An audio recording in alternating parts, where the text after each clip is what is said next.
Greetings one, greetings all, welcome to... Oh. We'll have to go that way.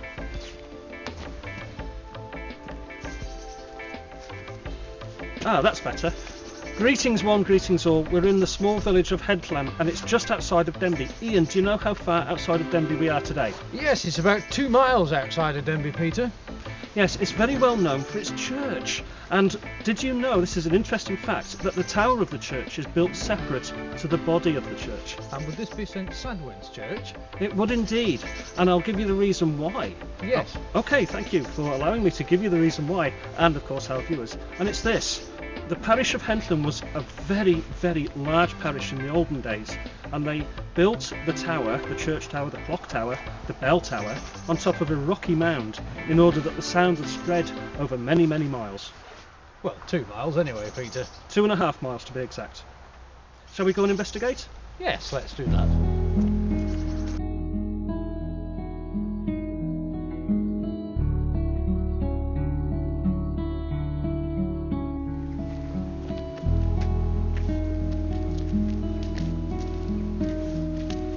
Well, that is interesting. We've just found ourselves outside of the Denbighshire border and not yet in the Conway border.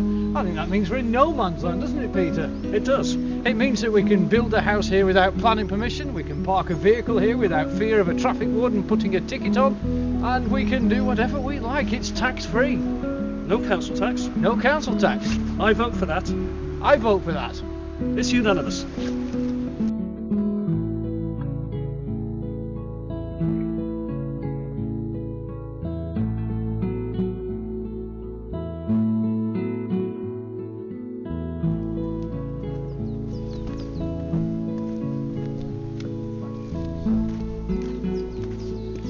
Well, Ian, here we are at the church tower.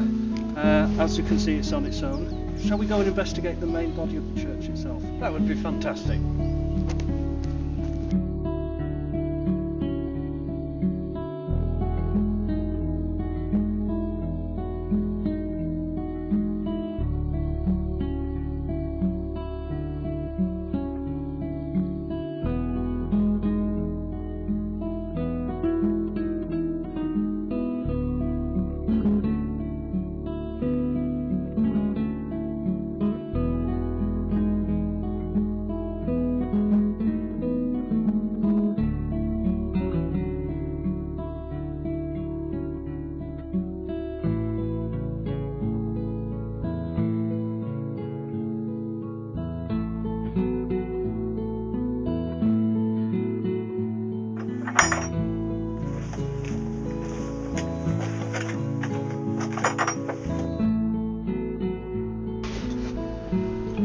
This is an interesting sign, Peter.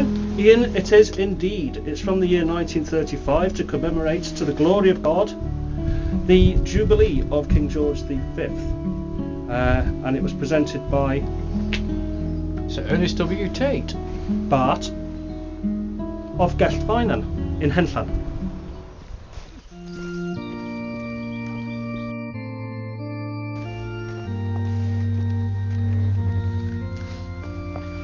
I bet that door's locked.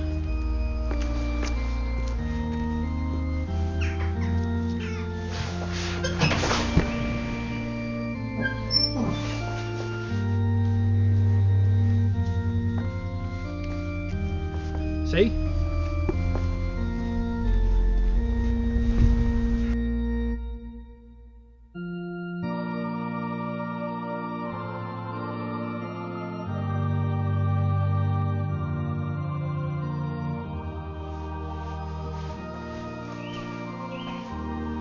And what is this, Peter?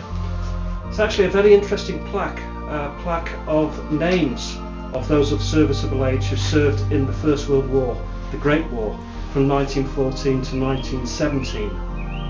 No, I haven't made a mistake. We know that the Great War ended in 1918, but this was actually written in 1917. How do we know that?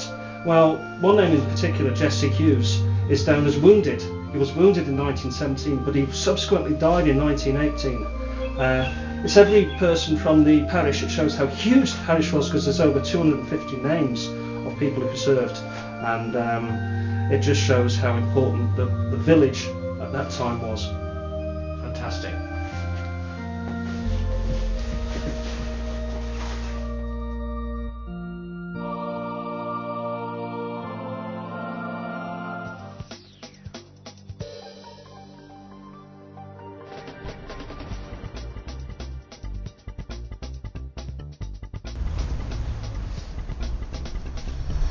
Well, Ian, here we are in a green area. Can you tell us what this is, please? This is the football pitch for Henllan Football Club. It is indeed, and it was formed in 1929. Yes. It's a summer league football club. Yes. So there's no winter football. Nope. Hence no goalpost behind us. Well, they're taken down now to prevent vandalism by the local yobbery. Oh dear, oh dear. I want to show you something very special. Okay.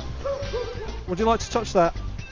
I'll read it. It says, Henllan Football Club, anniversary, the 74th anniversary. So it's been around quite a long time. Well, at least 74 years. Let's hope it lasts another 74. I'm sure it will. They're a very good team. Indeed.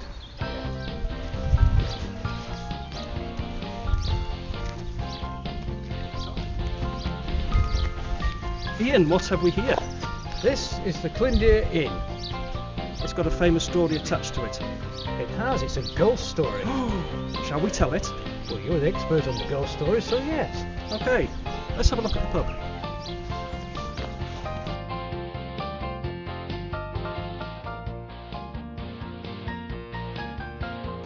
Ian, we have here one of the oldest pubs in Wales, probably the oldest pub in Wales, 13th century. 13th? 13th, which is a long, long time ago, is it not? It is a long time ago. And it's famous also for its thatched roof, which we will have a look at. It's nice, isn't it? It's a very nice thatched roof. Indeed. Most famous of all, Ian, is the ghost story. This is a haunted pub. And the story is like this. The publican was a seafaring man, and he decided one day to go back to sea. He left behind him his wife, a very beautiful lady. So beautiful was she that she attracted a lover. He returned unexpectedly one dark, tempestuous evening and found them in the act. He slew her to death, and since that day she has been sighted, a beautiful woman in white. The Clindeer Inn, a ghostly pub.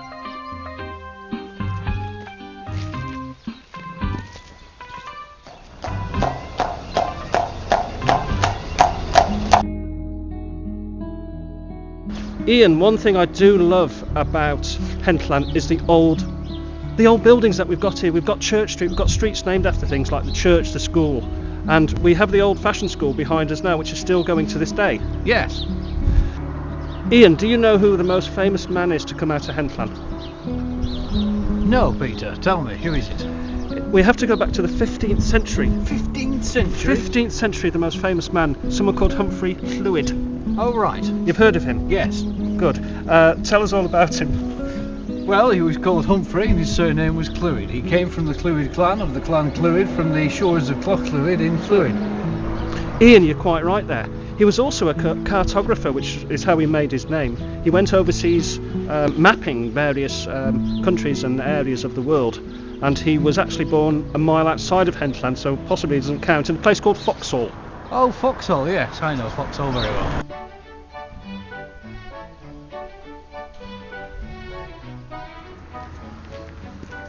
Well, there we are, Ian, 4 fantastic reasons to visit the village of Henllan. We've got the school, we've got the football, we've got the church, and we've got the pub. The pub, how could I forget that? Fantastic place to visit. 2.5 miles outside Denby. If you live in Denby, come and visit Henllan. If you live in Henllan, go and visit Denby. That's it for now. Goodbye from Peter. Till next time.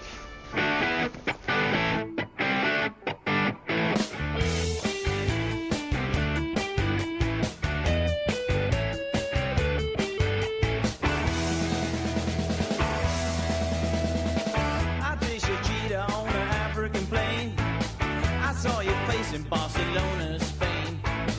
Lost your trail while in Amsterdam. I picked it up on the Isle of Man. Took the ferry back to Liverpool, just looking for